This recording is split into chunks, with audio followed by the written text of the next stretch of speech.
પંકજ, ચોક્કસ ખાસ કરીને પશુપાલકોનો મુદ્દો એક જ હતો કે જે ગત સાલે જે ભાવ ફેર આપવામાં આવ્યો તેના કરતા ઓછો ભાવ ફેર મળતા પશુપાલકો અત્યારે આજે છે સાબર ડેરી ખાતે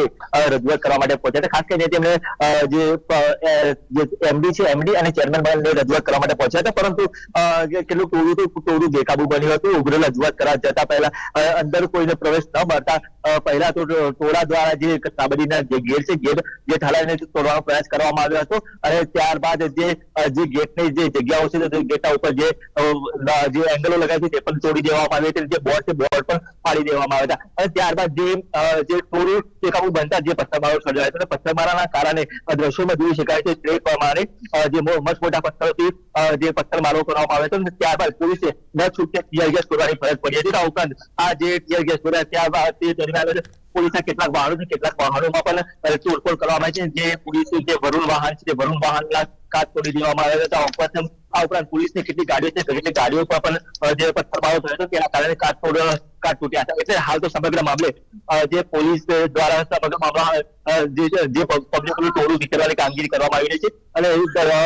15 થી વધુ જેટલા ટીયર ગેસો છોડી અને પોલીસ દ્વારા જે કાબુ હતા હાલ તો નિયંત્રણમાં લેવામાં આવી રહી છે, પરંતુ જે અટકાયતી પગલા છે, અટકાયતી પગલા ભરવાનું પોલીસ કામગીરી કરી રહી છે। હજુ તો આ સમગ્ર મામલે પોલીસ કઈ રીતે ફરિયાદ નોંધી છે એ તો જોવું પડ્યું, પરંતુ હાલ જે લોકોના ટોળા છે ટોળા અત્યારે તો વિખેરી દેવામાં આવે છે અને અત્યારે પરિસ્થિતિ સમગ્ર પરિસ્થિતિ છે। જી પંકજ। ઈશાન, જે પશુપાલકો છે તેમને સાબર ડેરી દ્વારા હાલમાં કેટલો ભાવ ચૂકવવામાં આવે છે કિલો ફેટે, અને સાબર ડેરી તરફથી કોઈ નિવેદન, કોઈ પ્રતિક્રિયા આવી છે આ મામલે? ચોક્કસ કે જે પશુપાલકો જે રજૂઆત કરવા માટે ગત સાલે જે ભાવ ફેર ચૂકવવામાં આવ્યો તેનાથી જે ભાવ છે આ વર્ષે ઓછો ચૂકવવામાં આવ્યો તેવા આક્ષેપ સાથે જે પહેલા તો જે પશુપાલકે એમડી અને ચેરમેન રજૂઆત કરી હતી ને એમડી અને ચેરમેનને જે આ એલઈડી છે એલઈડી દ્વારા જ જે એમડી છે તે એમડી પોતાની જે પ્રતિક્રિયા છે તે ત્યાંથી આપી રહ્યા હતા, કારણ કે જે એમડી પૂર્વની જે કાર્યક્રમના લઈને હાજર ન હતા એમની સોશિયલ મીડિયા થકી જે આજે એલઈડી દ્વારા જે સંદેશો પહોંચાડ્યો હતો કે તમારી જે રજૂઆત હોય અમને રૂબરૂ મળીને કરો અને જે આ વિરુદ્ધ પ્રદર્શન છે બંધ કરો, પરંતુ જે પશુપાલકો છે જે ભાવ લોકોના મત એમની જે ડેરી છે એમના પૈસાની ડેરી છે તો અમને અંદર કેમ પ્રવેશવા દેવામાં આવતા નથી, જેને લઈને જે પશુપાલકોમાં ઉગ્ર રોષ જોવા મળ્યો હતો। તો આ સમગ્ર મામલે કેટલાક ટોળું જે ઉગ્ર બન્યું હતું અને તેના કારણે પરિસ્થિતિનું નિર્માણ થયું હતું। ઈશાન, જે રીતે ટીયર ગેસના સેલ છોડ્યા છે, શું હજુ લાગે છે કે આ ઘર્ષણ આવનારા દિવસોમાં હજુ આંદોલનનું સ્વરૂપ લઈ શકે છે? પંકજ, ચોક્કસ કે હાલ તો આ એક શરૂઆત છે એમ કહી શકાય કે કારણ કે હજુ તો જો ટીયર ગેસના સેલ પણ છોડવામાં આવ્યા છે અને આ ઉપરાંત જે પશુપાલકો જે રજૂઆત છે, જે ભાવ ફેર છે કે જે ભાવ ફેર જે ગત સાલની સરખામણી પણ ઓછો આપવામાં આવ્યો છે, એટલે કે કહી શકાય કે હજુ પણ આનાથી પણ મોટું આંદોલન થઈ શકે તેમાં નવાઈ નહીં। ખાસ કરીને આંદોલનમાં મોટા નેતાઓ પણ જોડાઈ શકે અને આજે જે પ્રકારે જે લોકોનો ટોળો તો હવે જે કાયદાકીય રીતે અથવા તો પછી લોકોના ટોળા જે ઘરે આંદોલન કરશે અલગ અલગ પ્રકારના જે આંદોલન છે પશુપાલકો દ્વારા કરવામાં આવશે અને જે આંદોલન ધીરે ધીરે ઉગ્ર બને તેમાં પણ નવાઈ નહીં। પંકજ જી, ઈશાન, કેટલા લોકો આ ઘર્ષણમાં ઘાયલ થયા છે, તેમાં પશુપાલકો કેટલા હતા? ચોક્કસ કરતા હાલ પૂરતું તો કોઈ ઘાયલ થયાનો કોઈ સમાચાર સામે આવ્યા નથી, પરંતુ અહીંયા જે 3 થી 4 જે 108 છે 108 બોલાવવામાં આવી હતી, એક પોલીસ કર્મીને પણ ઈજા પહોંચી હતી, તો આ ઉપરાંત જે 1 જણા છે તે પણ ઘાયલ થયા હતા। એટલે કહી શકાય કે જે પોલીસ દ્વારા જે અત્યારે હાલ તમે દ્રશ્યોમાં જોઈ શકો તે પ્રમાણે જે લોકોના ટોળા છે તે ટોળા વિખેરવાની હાલ તો પોલીસની કામગીરી હજુ પણ ચાલુ રહી છે। કેટલાક લોકો આવતા હોય છે તે તમામ લોકોને પોલીસ દ્વારા તપાસ પણ કરવામાં આવી રહી છે કે ક્યાંથી આવો છો, કઈ રીતે આવો છો, અને જે સમગ્ર મામલે હાલ તો જે ઘાયલ થવાના કોઈ સમાચાર નથી। એક પશુપાલક હતો કે જેને માથાભાગી ઈજા પહોંચી હતી તેને 108 દ્વારા અત્યારે ખસેડવામાં આવે છે, તે પોલીસ કર્મીને પણ માથામાં પથ્થર વાગતા ઈજા પહોંચી હતી। પંકજ જી, જે રીતે ઈશાન, પશુપાલકો માની રહ્યા છે કે ભાઈ ગત વર્ષ કરતા આ વખતે ઓછો ભાવ ફેર ચૂકવાયો છે, તો સાબર ડેરી તરફથી શું કહેવામાં આવ્યું છે? શું કારણ છે કે આ વખતે તેમને ભાવ ફેર ઓછો આપવામાં આવ્યો? આ સમગ્ર મામલે હાલ તો સાબર ડેરી કોઈ પ્રતિક્રિયા આપવામાં નથી આવી। એમને જે ભાવ ચૂકવવામાં જે તેમને ઓછું લાગતું હોય તો સાબર ડેરી જે ગઈકાલે જે એમડી દ્વારા જે સોશિયલ મીડિયા થકી જે સંદેશો પણ પહોંચાડવામાં આવ્યો હતો કે જે તમને ભાવ જે તમને ઓછો લાગતો હતો પણ એના વિશે વિચારણા કરશું, પરંતુ જે પશુપાલકો છે તે મોટી સંખ્યામાં અહીંયા ઉપસ્થિત રહ્યા હતા અને જે અહીંયા પહોંચ્યા હતા અને જે રજૂઆત કરવા માટે ખાસ કરીને તેમની રજૂઆત માત્ર એમડી અને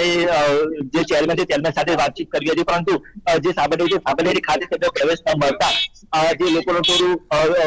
ટોળું બેકાબુ બન્યું હતું। ખાસ કરીને જે લોકો છે લોકો એક જ રજૂઆત હતી કે જે ભાવ છે અમને યોગ્ય જવાબ મળી શકે, એટલે જે અમારી જે રજૂઆત છે, ચોક્કસ રજૂઆત સાંભળવામાં આવે અને જે ભાવફેર ઓછો છે તે ગત સાલ કરતા પણ વધુ મળે એ ખાસ ઉગ્ર માંગ જોવા મળી રહી છે. ઈશાન, અત્યારે જે વિઝ્યુઅલમાં અમે જોઈ રહ્યા છે કે કેટલાક લોકો ઘાયલ છે, જેમના માથામાં પણ ઈજા પહોંચી છે. આ તમામ પોલીસ કર્મીઓ છે અને આ બાબતે હવે પોલીસનું શું કહેવું છે? જે ચોક્કસ રીતે હાલ તો પોલીસ અત્યારે જે ટોળું પ્રયાસ કરી રહી છે, હાલ પણ જે દૂર ગેસના છત છૂટતા હોય તેવું તો લાગી રહ્યું છે, તેના કારણે અવાજ પણ ટીયર ગેસનો અવાજ પણ સંભળાઈ રહ્યો છે. કે હજી તો પોલીસ આજે ટીયર ગેસના જે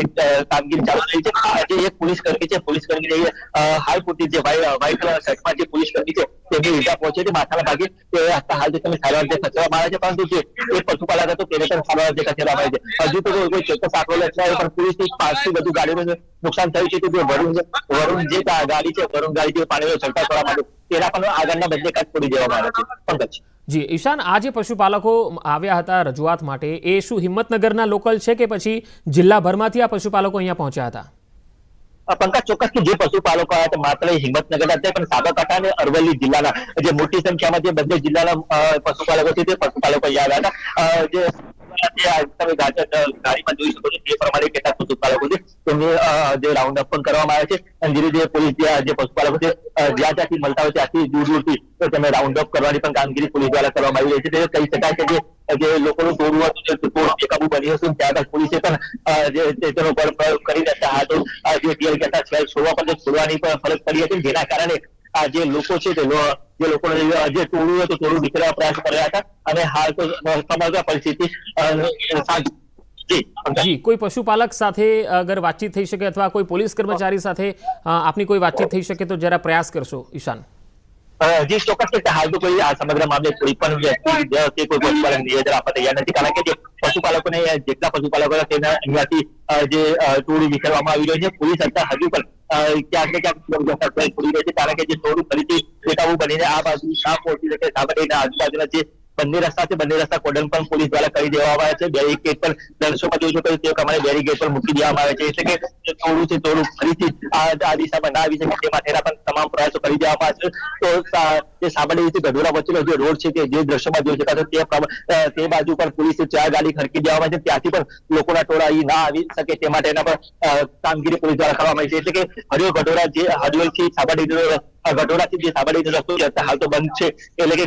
લોકોનો ટોળા અહીં ઘૂસી ના શકે તે માટે પોલીસે બેરીકેડ મૂકીને પણ હાલ તો કામગીરી કરી રહી છે. ઈશાન, જે રીતે પશુપાલકો કહી રહ્યા છે કે 20 થી 25% જેટલો ભાવફેર તેમને મળવો જોઈએ, પણ ગત વર્ષની સરખામણીમાં ઓછો જાહેર થયો, તો આ જાહેરાત સાબરડેરીએ ક્યારે કરી હતી અને શું એ વખતથી જ લાગતું હતું કે પશુપાલકો આ મામલે ઉગ્ર બનશે? પંકજ, ચોક્કસ કે સાબરડેરી દ્વારા જે રજૂઆત જે ખેડૂતોને રજૂઆત હતી ભાવફેર આપવાની જે વાત હતી, પણ જે યોગ્ય સમયે જે ભાવફેર ન મળ્યો કે આથી પશુપાલકોમાં ક્યાંક ને ક્યાંક વિરોધ જોવા મળી રહ્યો હતો અને વિરોધના કારણે જે પશુપાલકો છે તે એમને જે રણનીતિ નક્કી કરવામાં સાબરડેરીના સત્તાધીશો દ્વારા ચાલુ સાલે જે 960 રૂપિયા પ્રતિ કિલો ફેટે જે વાર્ષિક ભાવ વધારો જાહેર કર્યો હતો તેને લઈને જે ગત વર્ષની સરખામણીએ આ વર્ષે ભાવ ઓછો લાગતો હતો, તેના કારણે ખેડૂતો મોટી સંખ્યામાં સાબરડેરી ખાતે રજૂઆત કરવા પહોંચ્યા હતા કે ખાસ કરીને જે અમને જે ભાવ વધારો આપવામાં આવ્યો છે તે ઓછો છે અને જે ભાવ વધારો કરવામાં આવે પણ સત્વરે ભાવ વધારો ચૂકવવા માટે તેઓ જે પશુપાલકો છે તેમને કલેક્ટરને પણ રજૂઆત કરવામાં આવી હતી અને આ રીતે અલગ સોશિયલ મીડિયા મારફતે અલગ અલગ રીતે જે પ્રથમ સપ્તાહમાં ભાવ ચૂકવવામાં આવતો હતો, પરંતુ જે ચૂકવવામાં